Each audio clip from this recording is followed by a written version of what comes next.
جو رکوع ہے اس کا، اس سورہ مبارکہ کا، اور اس کی کل 3 آیات ہیں، یہ خالص جماعتی زندگی،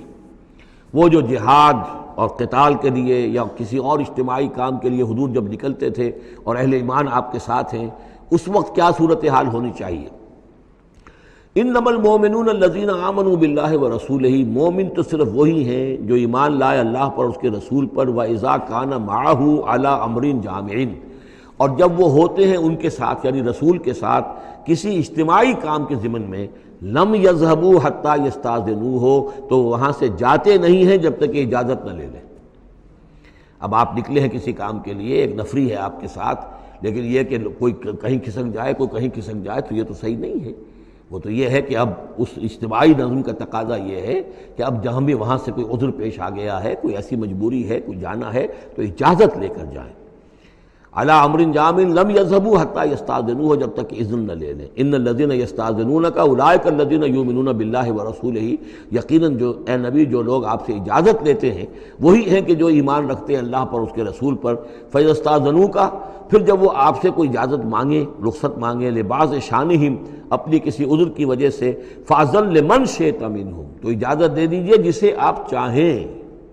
مطلب یہ ہے کہ جو لیڈر ہے، جو اس وقت سپہ سالار ہے، اسے معلوم ہے سچویشن کیسی ہے، میرے پاس پہلے ہی نفری، میرے پاس کوئی اضافی نفری ہے جس میں سے میں کسی کو ریلیو کر سکتا ہوں، یا پہلے ہی میرے پاس کم نفری ہے، اس میں کسی اور کی کمی جو ہے وہ اور زیادہ خطرناک ہو جائے گی نتائج کے اعتبار سے۔ لہذا یہ نہیں ہے کہ صاحب میں نے اجازت طلب کی ہے تو مجھے اجازت ملنی چاہیے، یہ نہیں، اجازت کیا ہوئی پھر؟ یہ تو وہی ہے جو تھانے داروں کی معافی مانگتی ہے، اچھا میں نے تو کچھ نہیں کیا لیکن اگر آپ سمجھتے ہیں کہ میں نے کچھ کیا تو میں معافی مانگتا ہوں۔ یہ تو در حقیقت الٹی دھونس ہے کہ آپ بڑے کمینے آدمی ہیں، میں نے تو کچھ کیا نہیں تھا پھر بھی آپ سمجھ رہے ہیں کہ میں نے کچھ کیا ہے، تو میں اتنا اونچا ہوں کہ پھر میں معافی مانگتا ہوں۔ یہ در حقیقت وہ انداز نہیں ہے۔ اجازت تو طلب کرنی ہے تو یہ ہے کہ اجازت لے کر اجازت ملے،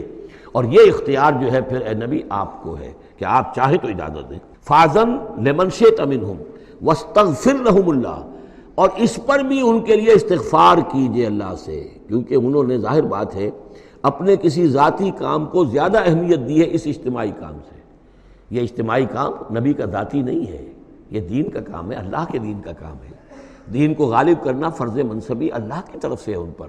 لہذا اس کے لیے تم ان کے ساتھ نکلے ہو۔ لہذا یہاں پر جو ہے اب اگر تم نے اپنے ذاتی کام کو اس دین کے کام سے اہم تر سمجھا ہے تبھی تو یہاں سے رخصت لے کر جا رہے ہو۔ یہ خود ایک ہلکی بات ہے، گویا کہ تم نے دین کے کام کو کم تر سمجھا ہے اللہ کے کام اپنے کام سے، اور اس کو اہمیت زیادہ دی ہے۔ لہذا استغفار، اے نبی ان کے لیے استغفار کیجئے، واستغفر لہم اللہ، اور ان کے لیے استغفار کیجئے، ان اللہ غفور الرحیم، یقیناً اللہ تعالیٰ غفور الرحیم ہے۔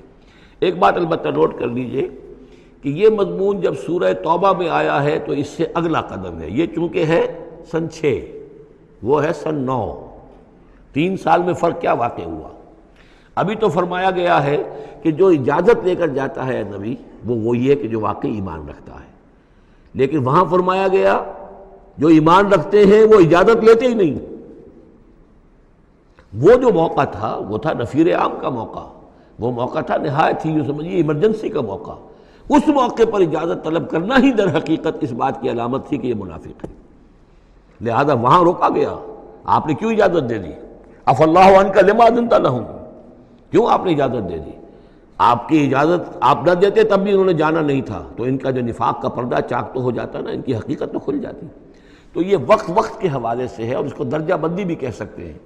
ایک وہ لوگ ہیں جو اس دین کے کام کے لیے اس درجے ہمتن اپنے آپ کو پیش کر چکے ہیں کہ دنیا کے کسی بھی کام کو اس سے اہم تر نہیں سمجھتے،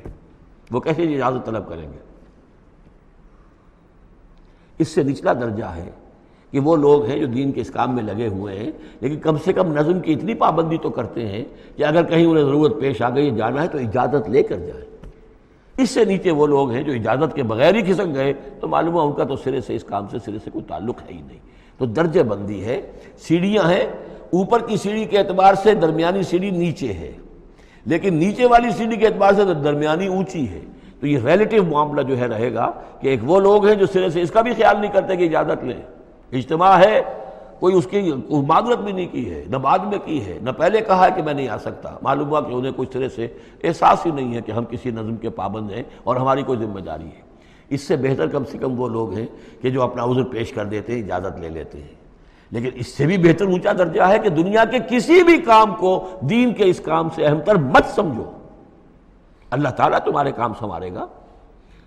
اللہ تعالیٰ تمہاری ذمہ داری قبول کر لے گا، تم اللہ کے کام کے لیے نکلو۔ لا تجعلوا دعاء الرسول بینکم کدعاء بعضکم بعضا،